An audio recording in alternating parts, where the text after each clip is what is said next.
ఇందాకేమన్నాడు Chandrababu Naidu, back slide, బనకచెర్లకు నీళ్లు వేసుకుని తప్ప అంటూ తెలంగాణ ప్రాజెక్టులను నేను ఎప్పుడూ అడ్డు చెప్పలేదు అన్నాడు.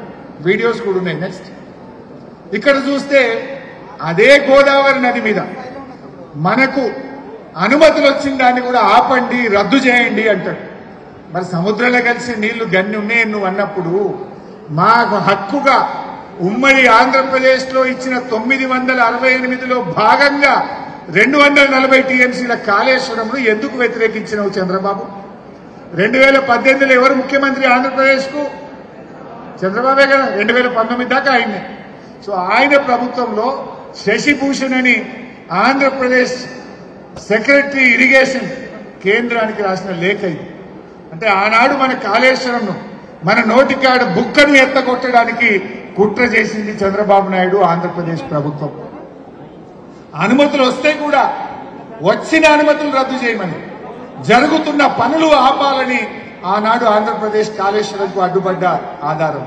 సెకండ్, నెక్స్ట్, ఖమ్మం జిల్లాలో భక్త రామదాసు అని ఒక చిన్న లిఫ్ట్ పెట్టాం మనం. రికార్డు కాలంలో 10 నెలల్లో ప్రాజెక్టు పూర్తయింది. కేసీఆర్ గారు కొబ్బరికాయ కొట్టి మళ్ళా కరెక్ట్ గా 10 నెలల్లో పోయి ఆ ప్రాజెక్టు ఇనాగ్రేషన్ చేసి పాలేరు నియోజకవర్గానికి నీళ్లు ఇచ్చిన ప్రాజెక్టు భక్త రామదాస్. ఈ ప్రాజెక్టు 2017లో మనకు అనుమతి వస్తే వాళ్ళు ఇది కూడా ఆపాలి అని సెక్రటరీ ఆంధ్రప్రదేశ్ వాళ్ళు కేంద్ర ప్రభుత్వానికి రాశారు. Bhakta Ramadas new project from Paleru balancing reservoir under NS Nagarjuna Sagar left canal to irrigate new ayacut taken up without clearance approval అని చెప్పి రాసింది.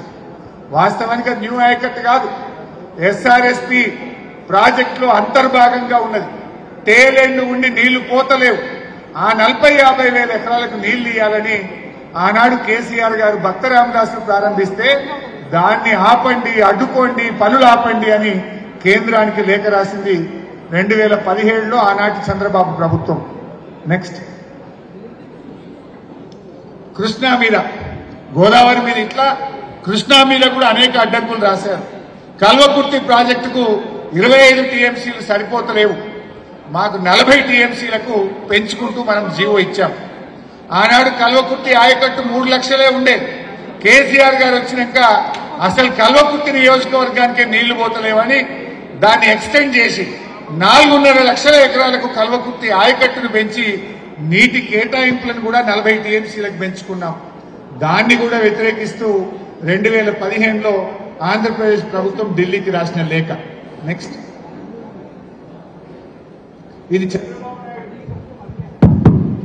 చంద్రబాబు నాయుడు స్వయంగా ఆయన లెటర్ మీద రాసిన చూడండి మీరు. అప్పటి కేంద్ర మంత్రి ఉమాభారతి గారికి ఆయన 2016లో రాశాడు.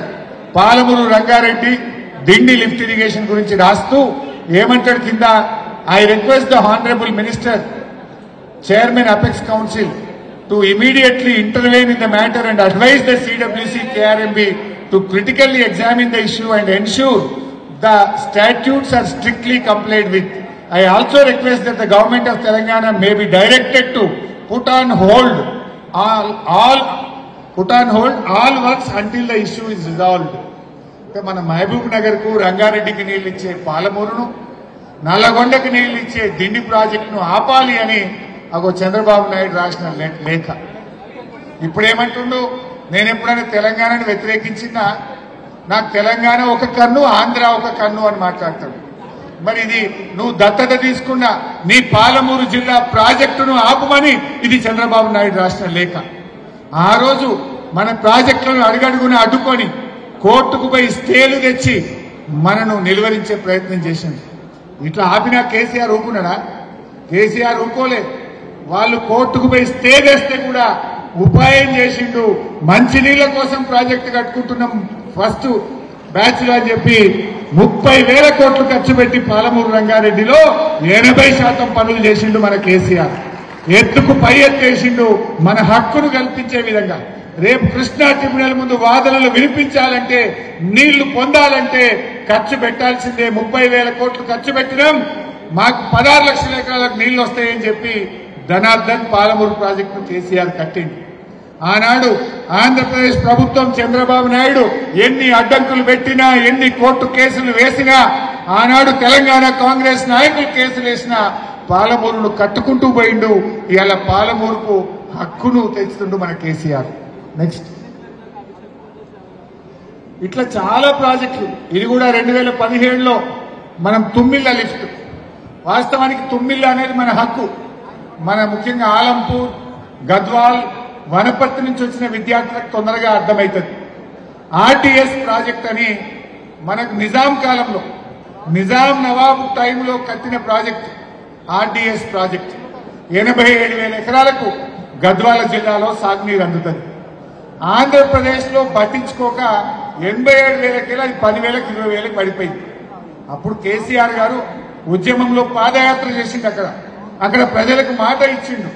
ముఖ్యమంత్రి అయిన తర్వాత ఒక లిఫ్ట్ పెట్టండి, మనకు హక్కుగా 87,000 ఎకరాలు పారాలని చెప్పి లిఫ్ట్ పెట్టించి 87,000 ఎకరాలకు నీళ్లు అందించడం కోసం ఒక్క ఏడాదిలో తుమ్మిళ్ళ లిఫ్ట్ పూర్తి చేసినాం. గద్వాల ప్రాంతానికి నీళ్లు ఇచ్చినాం. దాన్ని వ్యతిరేకిస్తూ ఆంధ్రప్రదేశ్ రాసిన లేఖ. అది కొత్త ప్రాజెక్టు కాదు, హక్కుగా ఆల్రెడీ 87,000 ఎకరాలు పారిన ప్రాంతం, కృష్ణా జలాలలో కేటాయింపు ఉన్నటువంటి ప్రాంతం. పారతలేదు కనుక, నీళ్లు రాణిస్తలేరు కనుక లిఫ్ట్ పెట్టి నీళ్లు పోయిస్తే దాన్ని కూడా ఆంధ్రప్రదేశ్ అడ్డుకునే ప్రయత్నం చేసింది. నెక్స్ట్ అయితే మన రాష్ట్రం ఏర్పడ్డప్పుడు ఒక నిర్ణయం జరిగింది. ఏంటిది? కృష్ణా గోదావరి 2 నదుల మీద అటు తెలంగాణ కానీ ఇటు ఆంధ్రప్రదేశ్ కానీ ఏ రాష్ట్రమైనా కొత్త ప్రాజెక్టు కట్టాలంటే సంబంధిత రివర్ మేనేజ్మెంట్ బోర్డు ఒప్పుకోవాలి. అదేవిధంగా అపెక్స్ కౌన్సిల్ ఒప్పుకోవాలి. ఏంటిది బోర్డు అంటే ఏంది? గోదావరి నది మీద GRMB Godavari river management board ఉంటుంది. కృష్ణా నది మీద KRMB Krishna river management board ఉంటుంది. సో ఆ నది మీద ఏదైనా ఒక కొత్త ప్రాజెక్టు చేపడితే ఆ బోర్డు అనుమతి తీసుకోవాలి. బోర్డులు ఎవరు ఉంటారు? కేంద్రానికి చెందిన ఇంజనీర్లు, తెలంగాణ ఇంజనీర్లు, ఆంధ్రప్రదేశ్ ఇంజనీర్లు, ముగ్గురు ఉంటారు. దాని ఆమోదం పొందాలి. అపెక్స్ కౌన్సిల్ కేంద్ర జలవనరుల మంత్రి చైర్మన్ గా, తెలంగాణ ముఖ్యమంత్రి, ఆంధ్రప్రదేశ్ ముఖ్యమంత్రి సభ్యులుగా అపెక్స్ కౌన్సిల్ ఉంటుంది. ఇటు బోర్డు ఒప్పుకోవాలి, అటు అపెక్స్ కౌన్సిల్ ఒప్పుకుంటేనే కొత్త ప్రాజెక్టు ఏ రాష్ట్రమైనా ప్రారంభించాలి అనేది పార్లమెంట్లో మన రాష్ట్రం ఏర్పడ్డప్పుడు బిల్లు పాస్ అయినప్పుడు విభజన చట్టంలో పొందుపరచడం జరిగింది. సో దాని ప్రకారంగా ఇప్పుడు వాళ్ళు గోదావరి బంకచెర్లకు కట్టమంటున్నారు. మరి గోదావరి బంకచెర్లకు GRMB అనుమతి తీసుకోవాలి కదా, అదేవిధంగా అపెక్స్ కౌన్సిల్ అనుమతి తీసుకోవాలి కదా. ఏదీ లేదు. GRMB అనుమతి లేదు, అపెక్స్ కౌన్సిల్ అనుమతి లేదు.